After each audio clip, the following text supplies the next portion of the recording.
big 48 hours here in India. You've had the US Deputy National Security Advisor who was here. He made some remarks which haven't gone down too well in terms of the tone in which they were delivered, with some sections of government as well as analysts here. You've had Minister Lavrov of Russia here as well. There is a sense that India is walking a tense diplomatic tightrope, but has held pretty steady. How do you read what's happened, vis-a-vis India in the last 48 hours, Craig? Oh, thank you for having me on.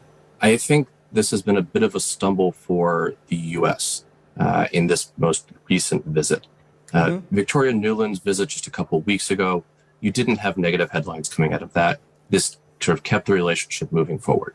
And I think the way that Nuland approached her meetings and her public appearances was much more consistent with U.S. policy and the U.S.-India relationship. She talked about potential U.S. assistance to India, expressed a clear understanding of the historic relationship between Russia and India. Yeah. And those are things that we didn't really see in this most recent visit. This is certainly not the kind of headlines that the Biden administration wanted coming out of this most recent visit by Deputy Assistant Secretary Singh. I also think that it's going to now take a bit more work in 2 weeks' time when the U.S. and India have their 2+2 between the External Affairs and Defense Ministers of India and the Secretary of State and Defense Secretary of the United States.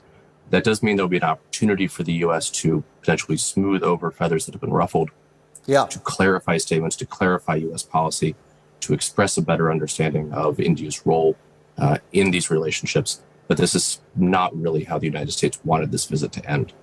Very, very true. I mean, the negative headlines, the sense of discontent, a sense of shock in some respects that, a relationship that has been on the upswing near steadily for so many years has someone swoop in at a very sensitive time like this and, seem to be practically lecturing India with a certain amount of condescension, a splash of warning tone also, thrown in. Marina, how do you see that?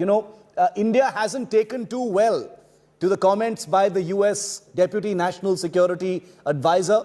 It was awkward. The last 48 hours have been awkward because he did it right, before the foreign minister of your country was here shaking hands with our leadership.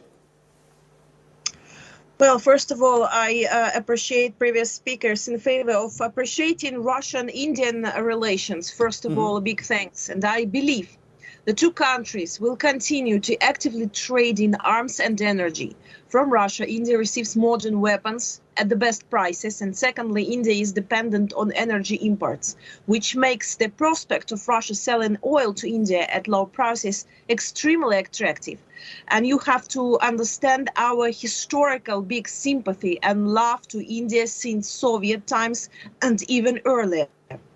So at the same time, trade relations between New Delhi and Moscow are unlikely to go beyond these two things in the near future. This is my personal opinion, which is very sad for us Russians, as we want to see more Indian products on our market, pharmacy, food. And I'm telling you, like a simple citizen of Russian Federation, we want to see more India inside Russia.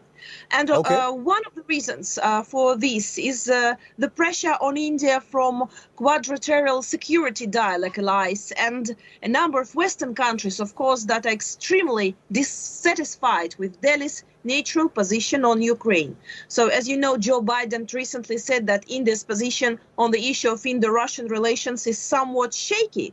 This definitely puts diplomatic pressure on India to condemn Russia's actions, since the United States is extremely important for India's strategic calculations. Yes, and the United States put pressure on India also because otherwise leniency can undermine America's global image, which has already suffered somewhat after the defeat in Afghanistan and what happened in Ukraine. So Sergei Lavrov's trip to Delhi coincided with the visits of the head of the British Foreign Ministry, Liz Truss, and the Deputy National Security Advisor of the United States in charge of international economy, Dalip Singh. And as the letter noted, during the meetings in Delhi, he intended to talk with the Indians primarily on the topic of Ukraine. It is clear that this topic did not sound from the lips of American and British diplomats in a complimentary way for Russia. No, not at all. It didn't go down well at all. In fact,